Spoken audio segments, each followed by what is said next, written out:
So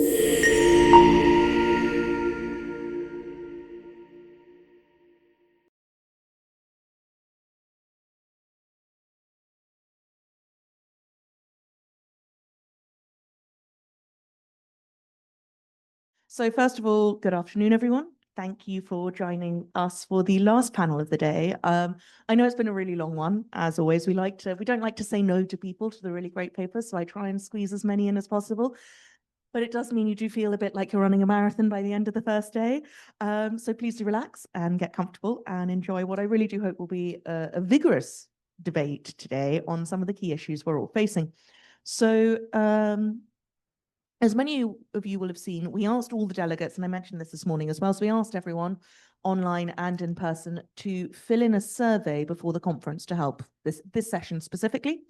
And the focus of the survey was on identifying the different challenges and priorities faced by open science advocates and organizations seeking to develop and implement open science policies and practices, and to really help us better understand the differences across the Arab region, to help us as a group share insights and hopefully come up with a few solutions.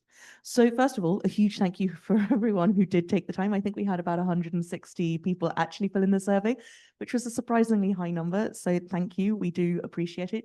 These things are a massive pain. And we get all of these requests. We all get them an awful lot. So we do appreciate the consideration you showed. So what I want to do first, if the clicky thing works. Oh, there we go. There we go.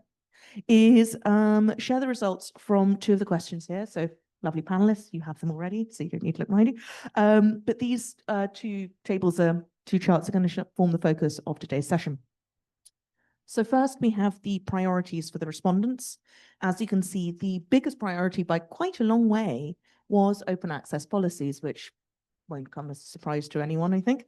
The next most popular priorities were the development of institutional repositories and developing robust funding structures and policies for open science infrastructure, which I know Rosalie will be quite happy about over there in the audience.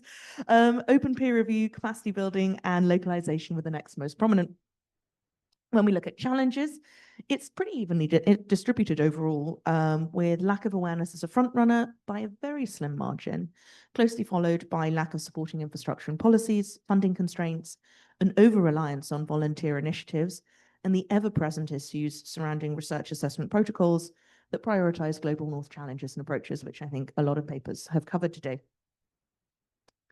So we are still really interested in collecting more information, and it's also, as I mentioned this morning, helping us inform our 2026 program. So if anyone would still like to fill it out, the survey is remaining active till the end of the event and the QR code's knocking around. So please do share your insights. We would appreciate them. But so coming back to this event and the purpose of this session, it's really to try something new, at least for us, which is bringing together a selection of representatives from our member organizations and our strategic partner organizations, which is why we have some attendees online, to exchange insights and suggestions regarding the key priorities and challenges which you, lovely delegates, have highlighted. Now, we have a lot of panelists and a lot of topics to cover, so we are focusing in on 3 key areas and having a series of mini sessions. Each one will be 20 to 25 minutes long to address the sort of the key topic areas that have been singled out. In theory, 3 panelists have been assigned to each session, comprising a range of local, regional, and global viewpoints across the different stakeholder groups. However, I'm not sure how we're going to do for everyone actually appearing, so there will be a varying number of panelists with varying areas of expertise on each session, depending on who's available when their time comes up. Obviously, as I mentioned, we've not done this before, but we're hoping it'll enable us to offer a really sort of rich and wide-ranging engagement with the topics that have been prioritized. So let's begin. Our first group is actually going to be our third group due to timing constraints. So we have Dr. Batul Al-Makhouz from the Open Science Community of Saudi Arabia, who was supposed to be on stage with us, but is unfortunately joining online from Liverpool. So welcome, Batul. And she's one of our members. In fact, I think she was our first member organization. And we have Dr. Lamis here as well, who represents the Afro Reproducibility Network. And their section, sorry, I moved all this around, so I'm sort of losing my groups. That's what happens when you reorganize and don't have a proper table. Their focus is on community and engagement. So Batul and Lamis, ownership, access, and stewardship of knowledge are clearly becoming increasingly important for everyone engaged in open science. And these issues are particularly pertinent here in the Arab world, where issues of multilingualism and localization are exacerbated by the inability of many scholarly communications and open science infrastructures to support right-to-left Arabic scripts. So the first question I have for both of you is this. Accessibility, autonomy, and localization are really becoming more central to these discussions about implementation. Have you seen these, or rather, how have you seen these issues play out amongst your own stakeholder groups? And Dr. Batul, why don't you start? Yeah, thank you so much, Emily. And yeah, I feel very, very sad not being able to be with you all in the room in Sharjah. Thank you so much for the question. I think localization and autonomy is one of these topics that we let's talk about them and we let's practice them as well. I mean, you see a lot of discussion about accessibility, especially technical accessibility, but less about autonomy, about localization, about language. We do say like autonomy and localization are very important issue in open science and the foundation, but not as much sort of practice. And I think sometimes we see open science sort of be reduced to simply making research accessible without thinking deeply for whom it's supposed to be sort of accessible. I think true openness, I always say it in my presentation, is really about achieving that sort of genuine equity in knowledge production, where communities, regardless of geography, language, regardless if they are part of this sort of academic institution or not, can actually contribute, shape, benefit from science using their own terms. And when I say their own terms, this is very important because it might sound a bit distant or odd, but the ability of research community really to develop their own scientific norms without having to be aligned or conformed to international sort of standards. I think it's more about sort of shifting power, shifting agency, not just about checkbox, like we've done open data repositories, open access, open source. These are important, these are practices. But the destination that we try to achieve with the open science movement is actually about shifting power, about agency. It's rethinking how science itself is sort of organized, how open science should enable that agency of diverse community to define their own priority, their own metrics, their own approaches of knowledge creation. And localization is very, very important here because it gives community that sort of real agency over how science is understood, communicated, and used in their context. There's this thing that I usually say it, when people start to speak different languages, it's not just about they speak in different vocabulary, they actually think differently. They frame questions in very different way. They pursue these solutions also that reflect their lived reality.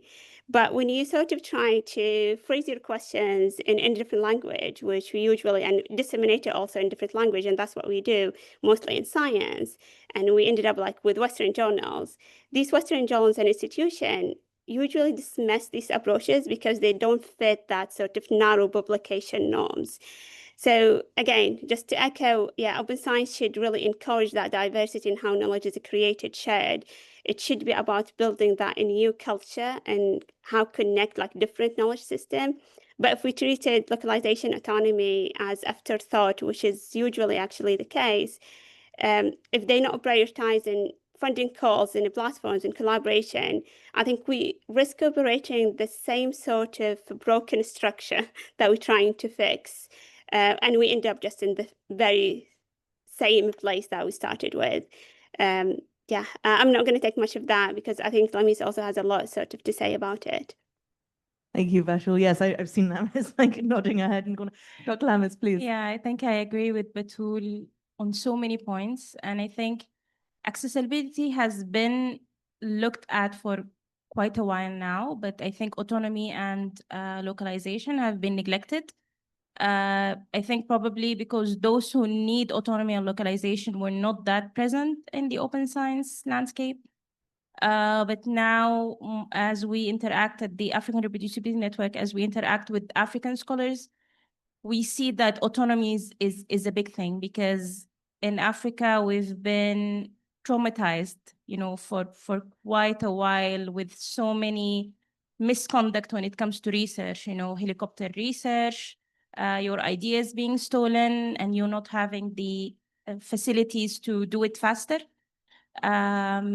So we need autonomy. We need, we don't need open science to be another form of colonization. And I think Batul have talked about that a lot, because not all open science is going to work in Africa, and some open science aspects are going to be, better. For example, one of the biggest resistance that we see among our community is open data, because their data has been stolen a lot. So now you ask them to open your data, this is a big no-no for them. So I think we have to be flexible and we have to understand the different needs of the different communities and not to force these practices on these communities, because this will have, and I think, an opposite result. They will start running away from this and they will become skeptical. And we have been told by our community that they're afraid that this is a new form of colonization. So we really need to listen to what they're saying and address it. But I think when it comes to accessibility and localization, I think the open science movement have moved quite a bit in this area and localization. For example, Youth Forum, you're doing a great job at, making everything accessible in English and in Arabic. For example, us at AREN, we're collaborating with Ford, for example, to translate their open science glossary to Swahili. And this makes a difference, because when you see people making an effort to reach you in your language, you feel like they really mean well, or they really want me to benefit to the best of my capabilities. Thank you. Yeah, thank you. I think like, well, obviously we think autonomy is important because we made it the first question, but no, it's very much part of form, and I think it's part of the discussions that are happening, not so much in open science communities in Europe and Latin America, but certainly elsewhere they are definitely popping up a lot more. So next question is, what can be done? Obviously, both of you sort of touched on this tangentially, but as a more sort of direct question, what can be done to support organizations facing challenges with regards to the need to balance global engagement with local autonomy and localized strategies for developing and implementing open science policies and practices? And Dr. Lammers, this is for you. You sort of started and then I think stopped to save yourself for this question. So I don't think that, global engagement and autonomy are competing. I think they work hand in hand. If you don't engage with the global community, you don't really communicate your needs to the global community, and they basically will not know what you need, and they will not know what works for you and what doesn't work for you.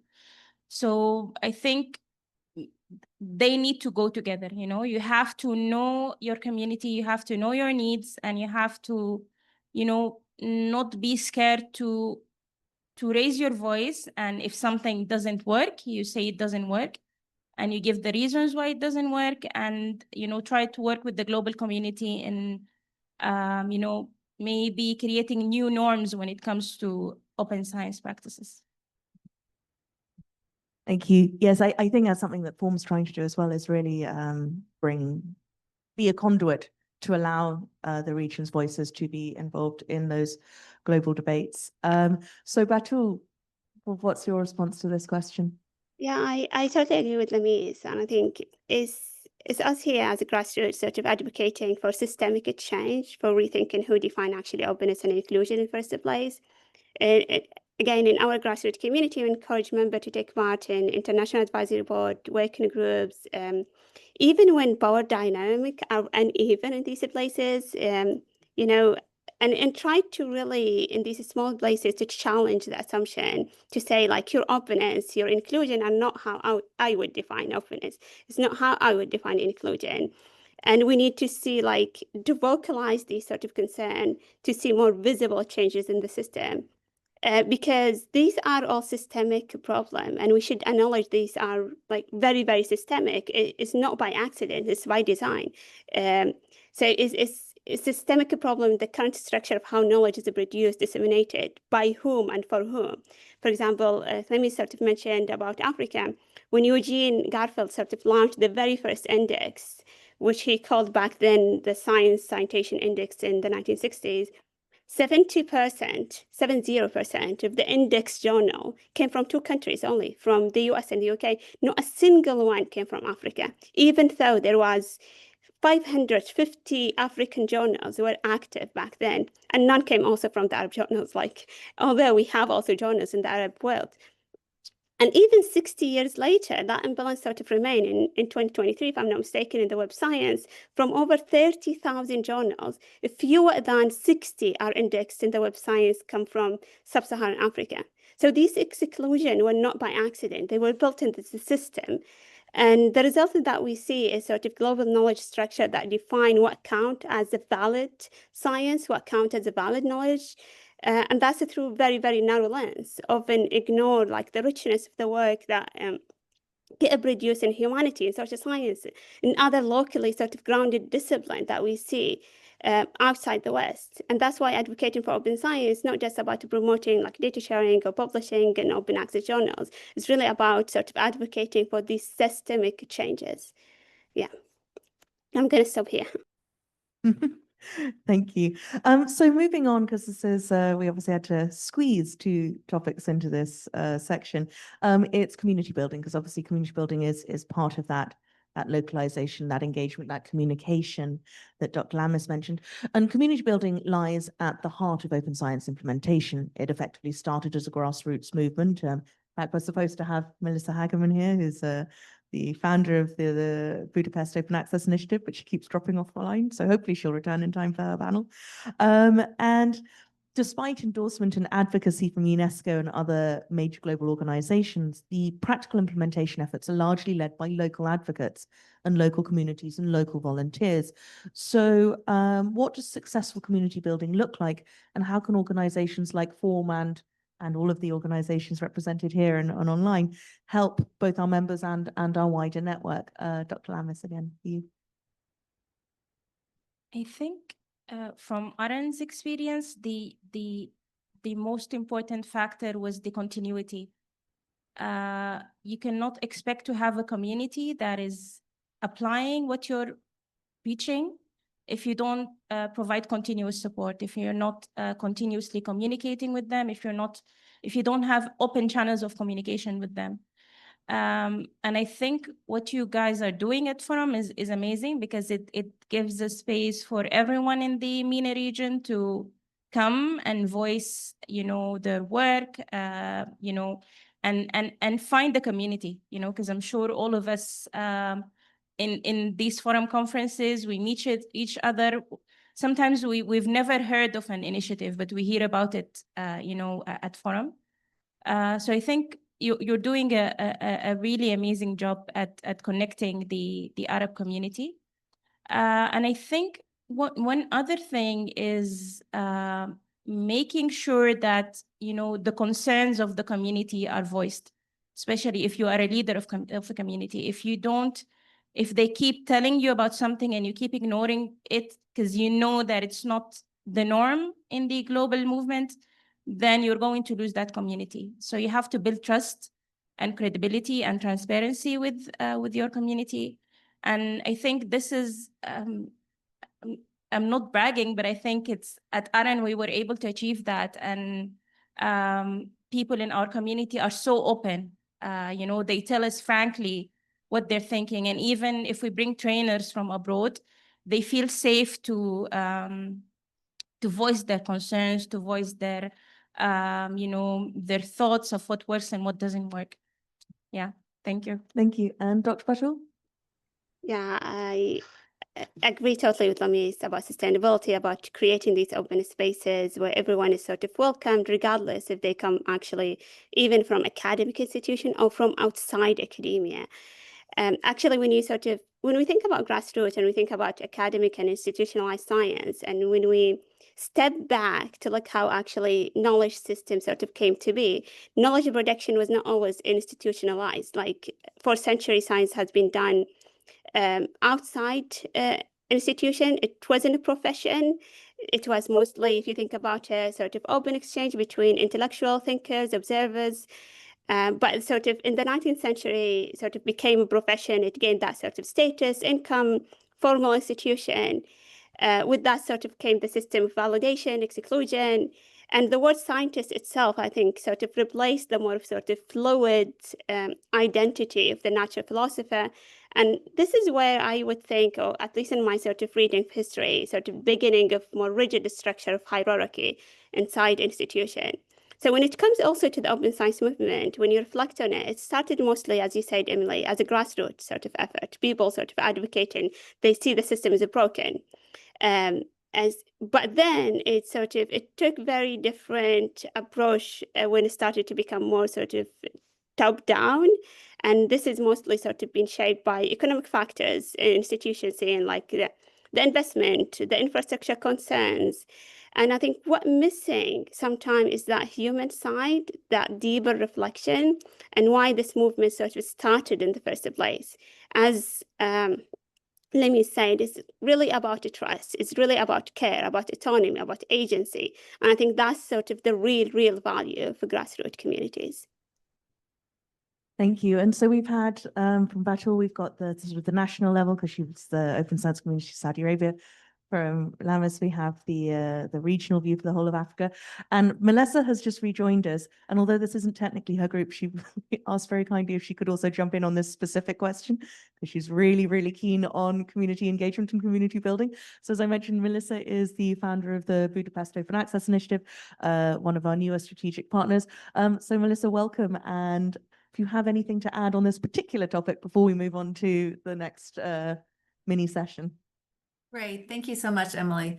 Well, as you rightly point out, open access is a grassroots movement. And over the years, we've really consciously made the decision to keep it as such and not create a top-down organization.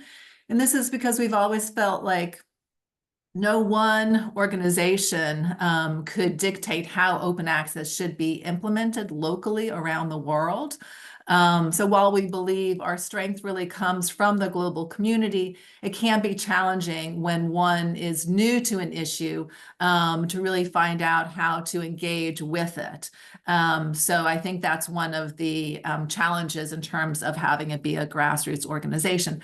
However, within the BOAI, we have developed guidelines over the years, starting with the BOAI Declaration, which first defined open access in 2002.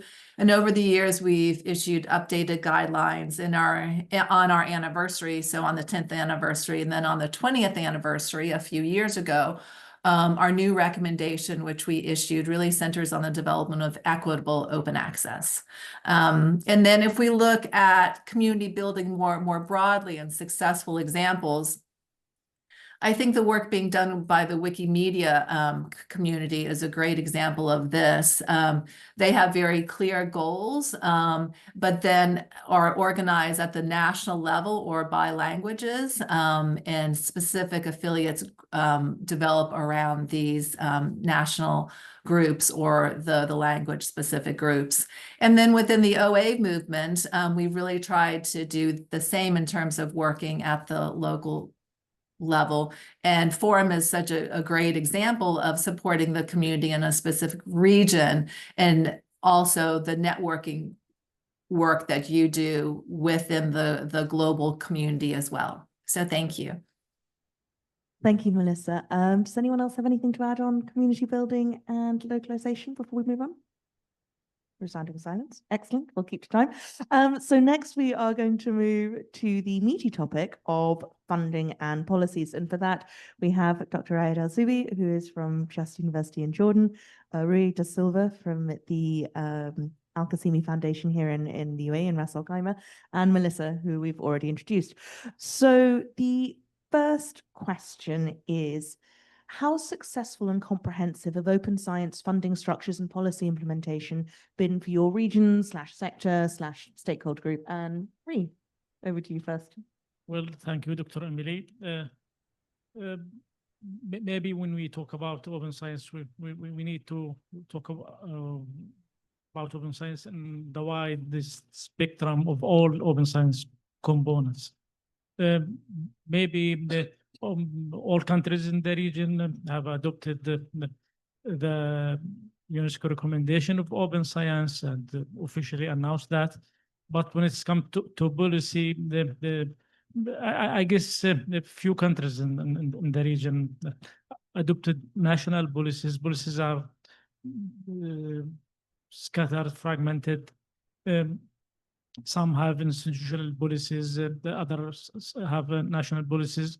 And focus, to be honest, is from my background as a library director at academic institutions, focuses on open access only, not other components of open science, which is open data, the open infrastructure, the open source tools and software. So the driver for policy and funding is publishing, to be honest, because the chain is to get published for researchers and academicians who need to get promoted, and the university itself to get a higher ranking. So focus is in open access. So most of the fund goes for publishing, for incentives somehow, or for publishing agreement with the publisher themselves. I think there's a need to have a kind of regional collaboration to get a better vision about putting the policies at national level, harmonized for regional level. And you know better than I do how this is implemented in Europe. I am working closely with EOSC, European Open Science Cloud, and they have a kind of solid collaboration when it comes to policy and funding, and the fair principles and fair concepts is mandatory for funding research and funding the research infrastructure. Still, as I mentioned, it's fragmented, scattered, project based on projects only. When the project is ended, there's no sustainability and continuity. Thank you. And in Rui, for those who don't know, we have a rare beast here for the event, which is a sort of funder type, representing of a foundation. So Rui, again, how successful, same question, and comprehensive do you think the open science policy thing is for you, both at your organization and the wider sector? Yeah, thank you. So first of all, thank you for the invitation. It's a real pleasure to be here representing here in the forum and representing the foundation as a funder also. And of course, our organization is promote open access, open science. And again, it's interesting because on your keynote today, you give almost all the data they present confirms our assumptions as an organization and our reading of the reality. And as also was mentioned, I think I believe that most of activities are project-based and also led by institution driving. We saw your stats, so 50-something% of the journals are based on institutions. So that I think also in the indication of where the funding coming from. But going back for us as a foundation, as open access is important, so we dedicate funding for this and also promoting the GASPER, so the Gulf Education and Social Policy review. So funding structures, from our experience and also from my personal reading, they are not yet in place. So we see the as reinforcing project-based, institutional-based, and also something that was you also mentioned in your keynote, also sometimes some misalignment of the priorities, because if we are pushed to academic institutions are pushed to publish in Key 1 or Key 2 or in Scopus indexed journals, that also redirects the funding available for research. Because, for instance, before I came here, I was working in Portugal, in Porto University. In Europe, all the projects that are funded, they have to publish the research in open access.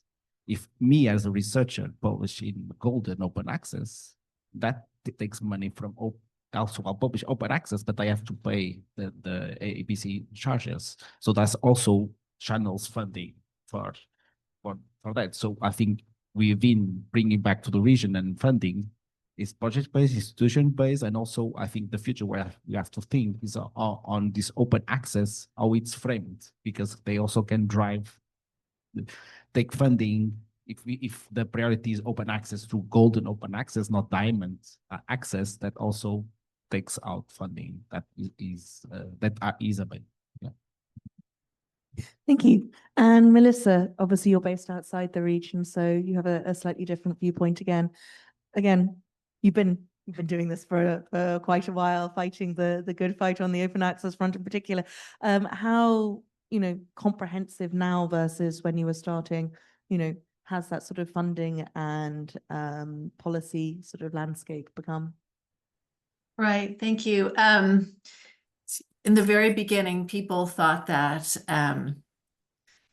developing policies around open access would never succeed.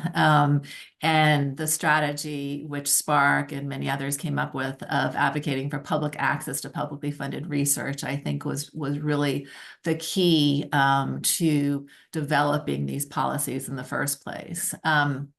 But as you mentioned, the BOAI does work globally with a focus on the Global South. So I thought I'd share some information based upon some research that I recently conducted around lessons for the global transition to equitable open access. So in here, in terms of equitable OA, being defined as articles which are freely available to read and to publish in, which many also call diamond. So I interviewed leaders who were practicing equitable models and wanted to highlight some work being done in Latin America, because that's a region that we're collaborating with quite a lot these days. And it's also a region where the no-fee OA model has really thrived. And at the national level, there are open access policies in Chile, Argentina, Peru, and Mexico, and an open science policy in Colombia. However, in many of the countries in Latin America, open access is really supported at the institutional level, and within the institutions, it's the faculty, not necessarily the libraries, which are supporting the no-fee OA journals. And they do this by the faculties themselves actually hiring journal editors and interns and developing long-term plans for each journal and conducting biannual reviews of the journals. And then the institution or the university itself provides centralized support for journal infrastructure, translation, metadata, as well as graphic design for the journals. And just a great example of this model in practice is the work being done at the University of Costa Rica.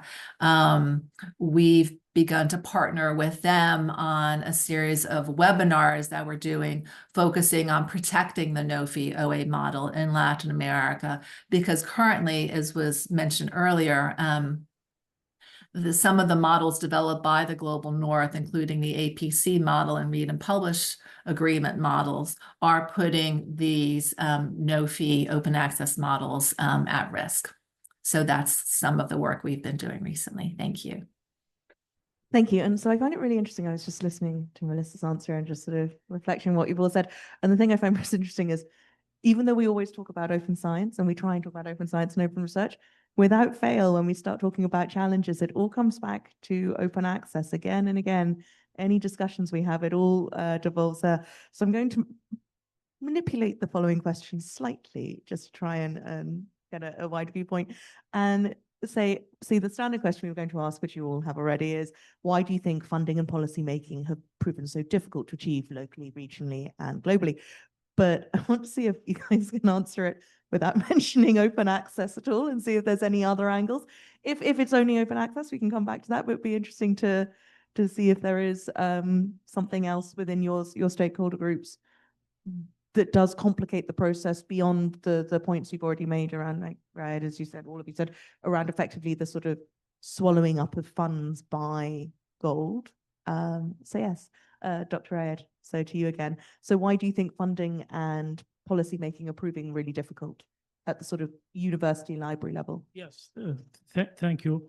Maybe the challenge lies mainly on coordination and prioritization of things together.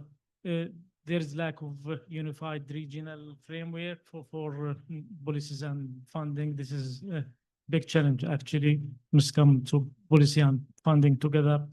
And of course, there is limited awareness among decision makers themselves about open science. They consider open science as an academic issue, not a strategic goal for governments.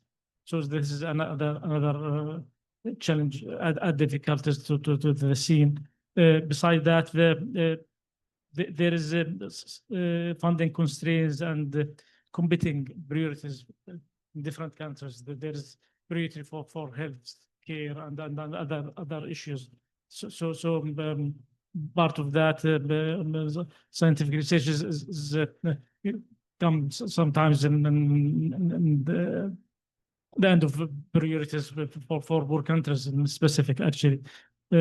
Also, there is still the fragmentation and between stakeholders in each country or in different countries in the region as well. I can say it's not lack of willingness, it's lack of coordinate of governance, predictable funding, and shared understanding of value. So it will still be challenge and difficulty unless there is a kind of framework.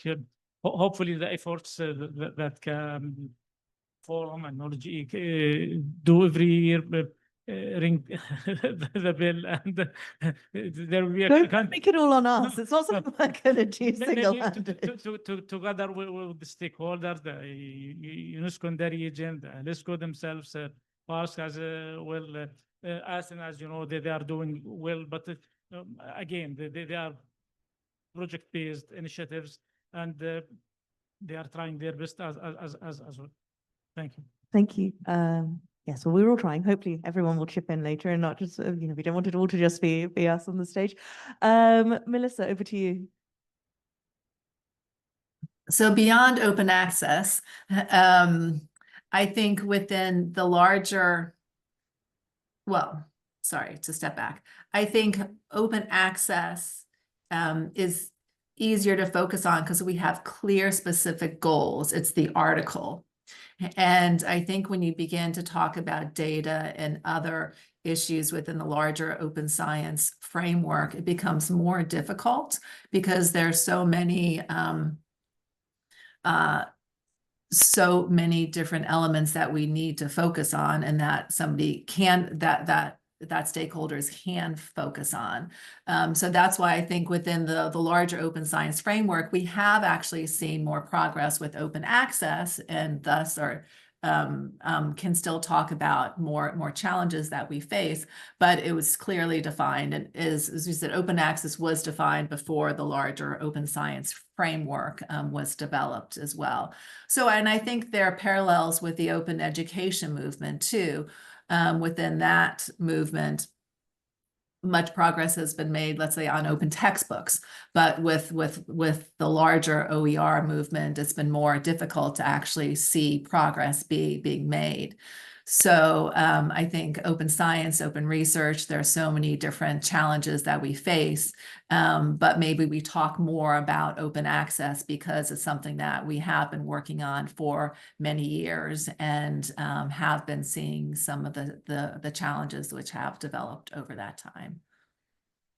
Thank you. Marie? Yeah, thank you. I think one of the biggest challenge is the incentive structures and also the evaluative systems that are not connected. For instance, us as a foundation, as a funder of open access, and we try to apply what to do. We say that we are a think and do tank. So we have based on we have a research oriented approach and we implement it. Going back to open research, we open access. We promote that, but also see that the incentive systems are not aligned with, because I think it's pretty much said, everyone said when you talk about open access, yeah, sure. But then on the practice, the incentive system and in the kind of a world driving by KPIs, and smart KPIs, or measurable KPIs, I think is that we have to build a bridge between these two worlds. So I think to achieve we have to align better the incentives, and I think the trick will be on these issues on aligning the KPIs, and we are all pressured about the KPIs. So I think the question is what the KPIs we can build, and I think I will be jumping for the next topic that you'll bring us. What's the role of the forum on this? Is that so? Build this community of practice and help realign the way we to bridge between policy and practice, particularly the incentive systems that higher institutions and academics in the end have to promote open science and open access, and not to drain the funds to go to open access. Thank you. Well, he's already answered his third question. So, Dr. Ayed, I'll read it out to you more formally, is what can all of us do, the forum itself, the members, the wider network, what can everyone involved do to address the challenges relating to funding and policy making, in your view? Well, maybe that can be by bridging and enabling role, cross-advocacy, coordination, capacity building. This is very, very important. You're already doing great work in this particular through your network, your initiatives, and activities as well. So this will help for sure to bridge the gap between policy vision and implementation. You already start to be trusted driver in the region as an enabler and bridging the gap. Simply, this is important role. I feel we need to say we, because it's all of us. It's not just like sure, by ourselves. We're all members, which means we're all part of forum. So it's a we. Yeah, sure. Because otherwise it just sounds like I'm doing a vanity project. I'm just like, yes, tell me how marvelous we are, which isn't really what we were aiming for. Though it is nice to hear. Melissa, over to you. Thank you. Well, as the survey pointed out, and as you've mentioned, one of the main challenges, of course, is the awareness raising.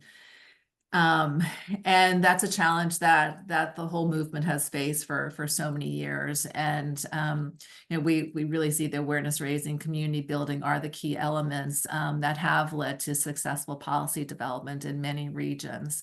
And what we've seen has really been successful is outreach to the different stakeholders within the scholarly communication system, and then have them talk to their peers.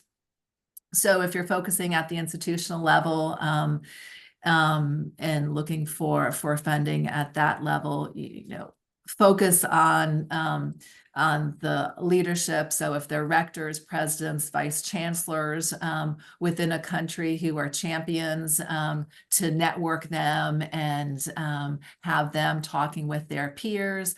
And then, of course, looking to the other stakeholders. So the publishers, as you're doing, the editors, librarians, researchers, and authors, and getting them all talking together and really trying to support their capacity building.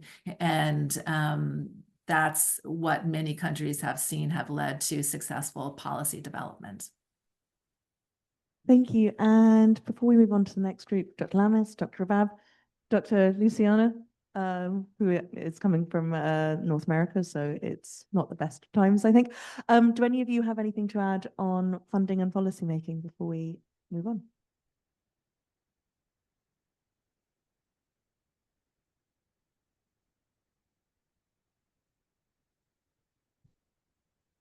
Well, thank you, Dr. Emily. It's also something that we will talk about in our part as a group too, in terms of funding and policy for the open access research.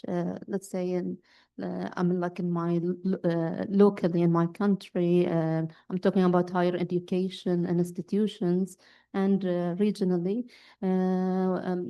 It's I mean, the funding, for example, in these institutions is limited, especially like there is like more funding for the preprint, yes, yeah, and for like viewing and accessing papers, yes. For publishing, it is like partially funded, but still there are no clear policies for the open access in these, I mean, like for publication, as well as the funding should be expanded and varies from one institution to another. Some of the institutions, they provide like more funding, others are still very limited.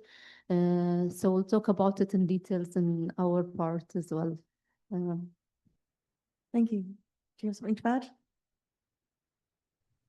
Yes, so coming from the North American perspective, and we know that new policies, especially in the US, right now focused, as mentioned by previous presenters, is primarily focused on open access, and but as a movement, we need to get the message out that open science is not only about having papers published in open access journals or preprint repositories. So, and it's very important, with the other speakers were telling about how to bridge this gap and empower this movement to really make it transparent what it is all about. But of course we have, from the US perspective, we have good examples of how at least public funded research is now making, being accessible for at preprint repositories right now. Thank you. And Marie? Just to add, also I think what a forum like this also could also make people aware of the predatory journals, and also support and actually promote the diamond open access. What it is, because some people get very confused, and particularly the people are arriving to young academics or more peripheral academics made clear distinction and what are the predatory journal, what is the IPC, and promoting the diamond open access. There was actually, on that note, which a lot of you might have missed, but when we have it up online, I can really recommend it, is we had a student paper yesterday about, they've used game theory. It's a funded project at UDST, the University of Science and Technology in Doha. And it's using game theory to track predatory journals. It was a really interesting paper, and we will have it online soon. So I recommend that. It was brilliant project. So thank you everyone on this section. We'll move on now and actually do proper introductions, because we kind of skipped that bit. So with us for the third section, which will be on capacity building and awareness. We were supposed to have Dr. Victorian, who's one of our advisory board, but unfortunately, I don't think he's been able to join us online. But with us are Dr. Abab in person. She is, again, one of our advisory board, and is based at RCSI, Royal College of Surgeons, Ireland.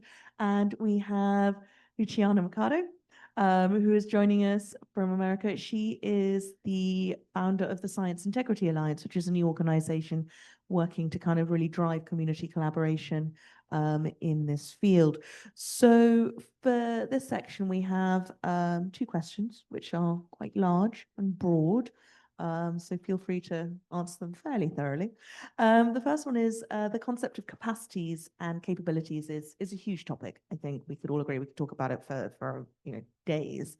But which areas within that are the key priorities for sort of your region and your sector? And Dr. Abab, we'll start with you. And can you say why those are the key priorities as well?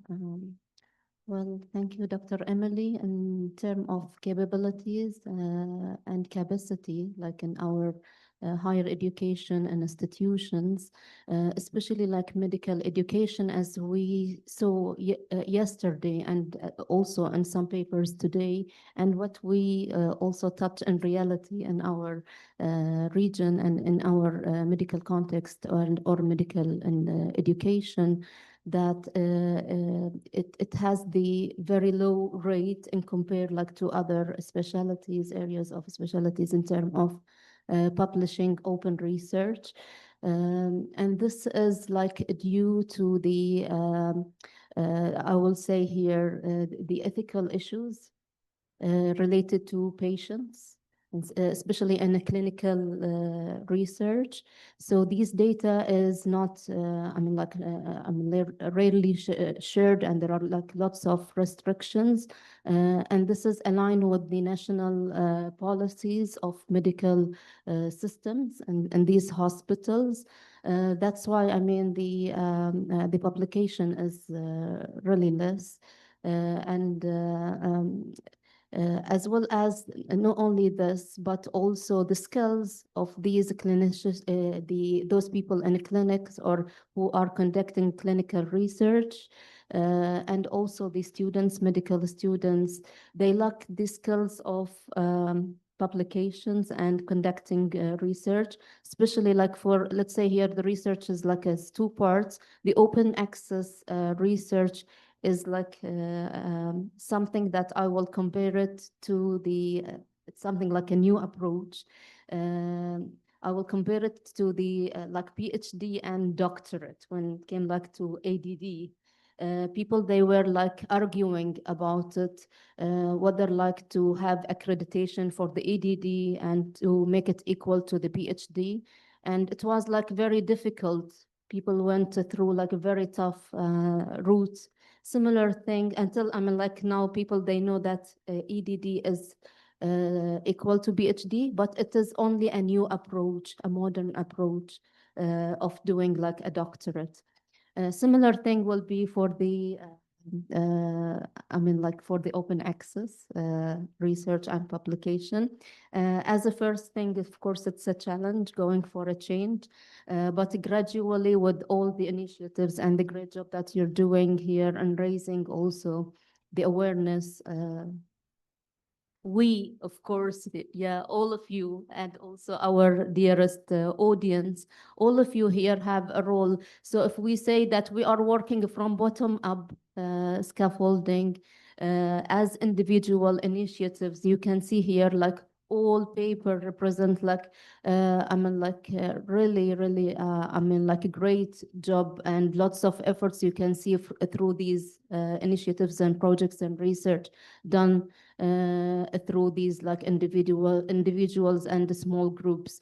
But this can also come gradually to the top, from the bottom to the top, reaching those counterparts and people in decision or in authority. This is what we need, because these policies cannot be changed. Like, for example, like if I'm talking about medical education and they align with the medical system policy, it's very hard like to change these things, because these are like, for example, like it's more like to going like to ministries and it's public or government, for example, regulations. So meeting with these like people in authority, trying to promote the awareness of the gains and rewards of the open access research, not only for individual level, but also for education in general, and also in the research area and community level.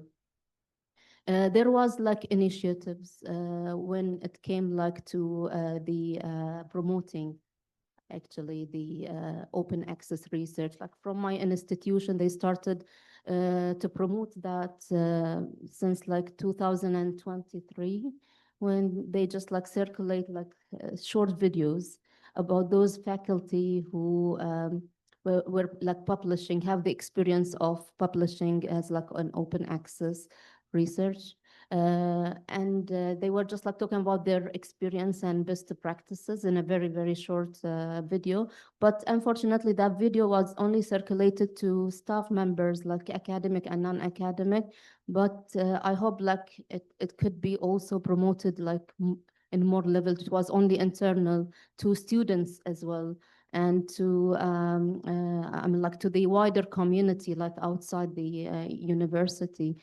So for us, we can consider ourselves as a responsibility on our shoulders as ambassadors, that we can convey the message and try like to convince based on research, let's say here, evidence-based, of course, to those people who are in, who are responsible of working on these policies, international and regional or local policies, so we can all together, of course, we can make a good change. Thank you, Dr. Abab. And Luciana? Yeah, so first, thank you for having me. Of course, it's an honor to discuss these issues with the forum audience and colleagues doing such important work across the region. So we know open science has evolved a lot in recent years. So I think the bottleneck right now has been shifting. It has been shifting from actually having the tools to understanding what they have to offer, which tools should be used, and when to use them. So from the work I do with the Science Integrity Alliance, I see at least 3 priorities that keep coming up regardless of the region. Of course, the first is practical skills. Awareness matters, we all know this, but researchers, what they really need is the ability to act. So when their institution, a funder or journal requires them to have a data management plan, to share the data, to pre-register a study, or to choose a proper licensing, they need to know where to start. And with this recent avalanche of available tools, this such guidance becomes critical. So I think we need to help each of these sectors in each location and each of these stakeholder groups identify which tools from this huge pool are actually the best fit for each of those contexts. And the second priority I see is institutional readiness, meaning that we need data officers, research enabling professionals, library support, and incentive systems that also reward openness in more practical ways. For all these support structures, they all matter because they're what actually allow the principles of open science and declarations and statements to move beyond that inspirational level to actually become a reality. So also there's another priority that I see is, and this is a very important one, is connectivity. So, and this has other speakers touched on this previously. So many of us are trying to solve the very same problems, and unfortunately, for most of the time, we're doing that in complete isolation. So we need to collaborate more, like to share successful experiences, and to do this in ways that empower local voices to lead instead of simply replicating the solutions that worked in other places. I really believe that by empowering this global network of leaders and initiatives that can inspire and that can guide, especially early career researchers, we can speed up the adoption of open practices and give this message in a clearer way, and actually make it reach those in position of power to understand that the reason why we need these policies in first place, right? And to understand that there's no coming back. Open is the future of science, and in fact, we know it's the remedy for the current problems and discredit of science that we've seen in so many recent examples. So I definitely agree with what has been said, and I think we should put our effort into giving voices to these grassroots movements and to local voices, and amplify this to the global level. And that's what we are really trying to do in creating this alliance, and giving visibility to what's out there, to make others understand the real reason behind this, the entire movement. Thank you. And before we move on, Dr. Lamis, I just want to see if you want to jump in, because capacity building is obviously, it's your bread and butter. It's what Aaron does. It's you do amazingly. So what do you see for the wider region? I know you're focused on Africa, but if we take that sort of wider sort of Africa and the Arab states region, what would you say are the key capacity building priorities? And where are our strengths, our capabilities? I think, and this has been mentioned a lot, we really need to move away from open access. Like, open science is not open access. It's something that we see a lot, and open science has so much more. Open access is important, of course, but there are so many other things that open science could offer. So I would really, and this is what we're trying to do at AREN, is we really are focusing on the different aspects of open science. Of course, we mention open access, but we're trying not to make it the focus of our attention. Yeah, so I think, again, just making the community aware of what different open science approaches are, and making them aware of what they have to gain, because we're asking them to change the way that they've been used to in doing things. And change is always difficult, and there is resistance, but then you have to show them the gains that they will have, not just only for them, but for their communities, for their countries, and even for the regions. So yeah, I think these two things are the most important. Thank you. And Marie and Raed, do either of you want to add anything around capacity building? Yes, I agree with Dr. Lamis. There is a mix between open science and open access, actually, and there is a need to do extensive capacity building on the fundamentals of open access, and mainly in infrastructure, the enabling tools for open access infrastructures. Bits, for example, percentage identifiers is the key part for fair data, and enabling data fairness in general. So yes, of course, all efforts we did it together, of course.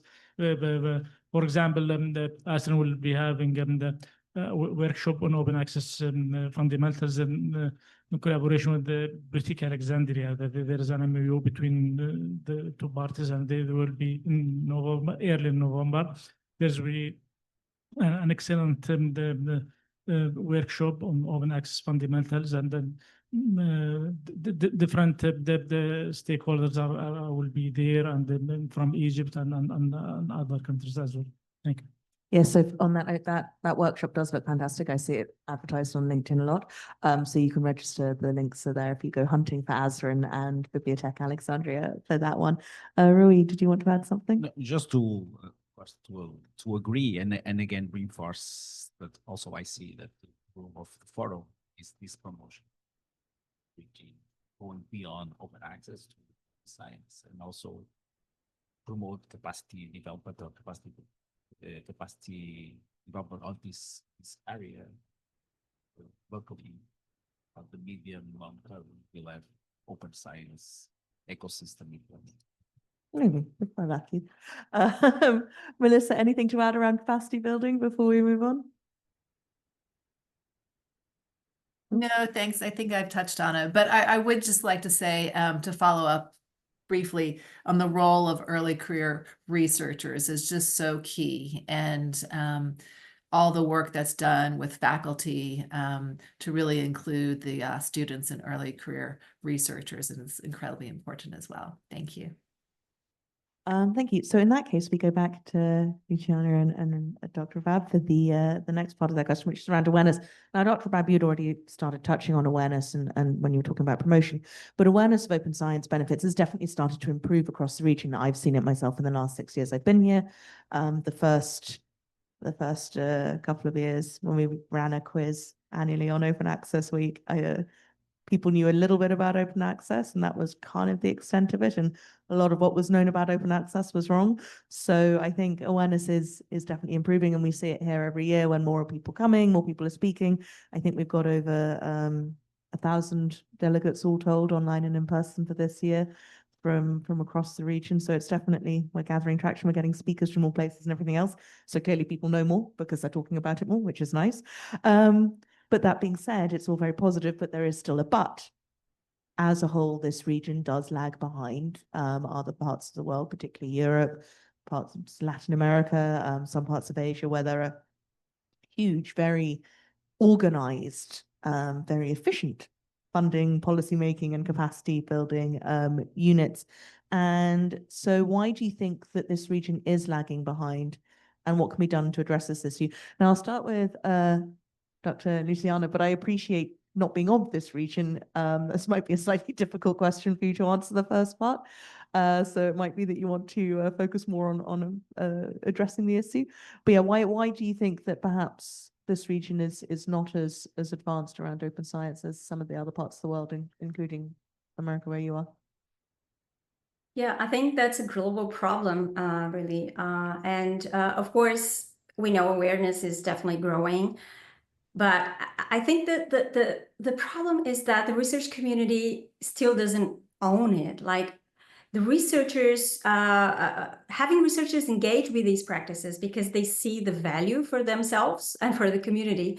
And I think there are a few reasons why we're not there yet. So one has to do with how open science is usually presented.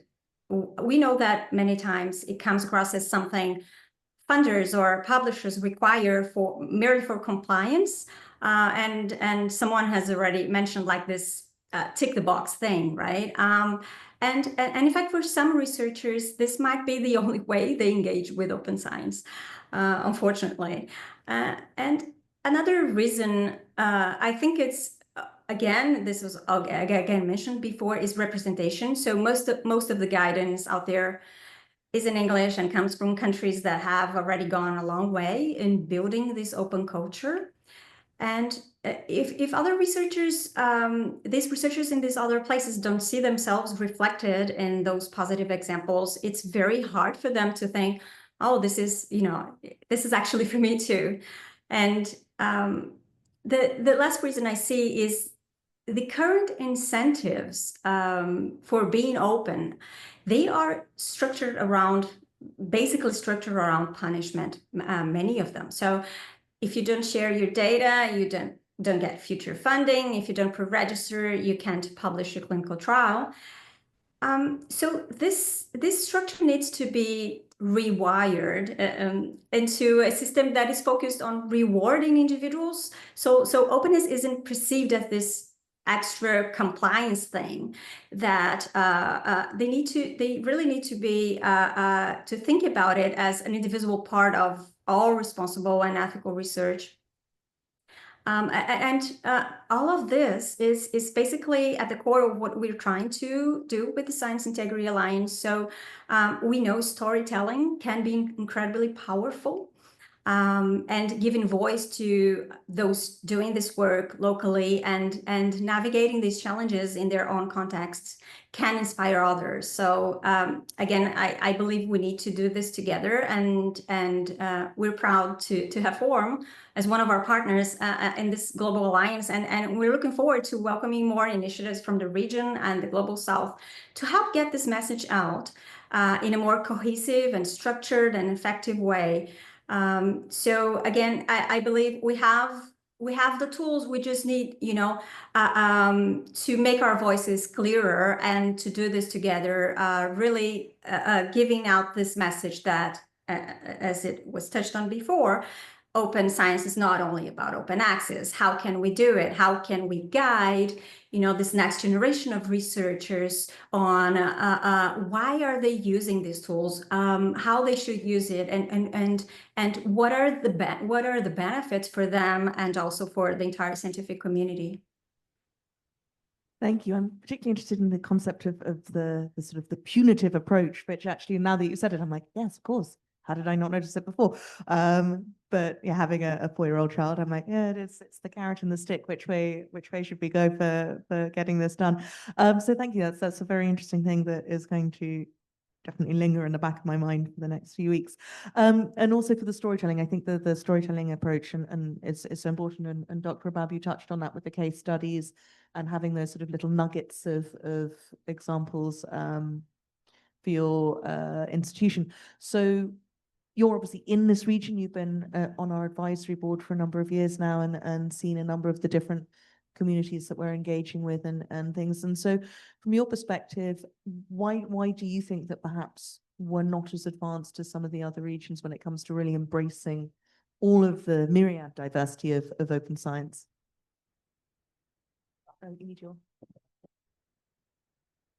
I'm talking about like the awareness or the level of awareness in our region. I will say here, because I mean, we lack, especially those novice researchers, to open access. They lack here the information about it. They lack the guidance as well, like how to open, like in open access, for example. As we said here, what are the gains and rewards? And are we, for example, protected like in some organizations because they are all chained together?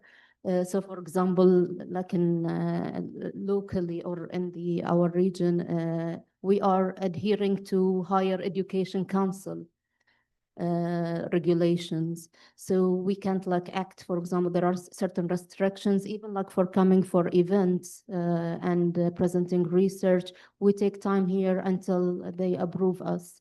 We get the approval to come. So I guess these like policies they have, it needs to be revisited, and they need to add the open access, I mean, like to the unaccredited. Also like in academic promotion, for example, if I'm talking about academic faculty, they are also reluctant and hesitant to have like open access publication when they apply for any academic promotion, because they know that there is no clear policy that they have. So as we said here, it needs to be revised and I mean, and this should be added and focused more.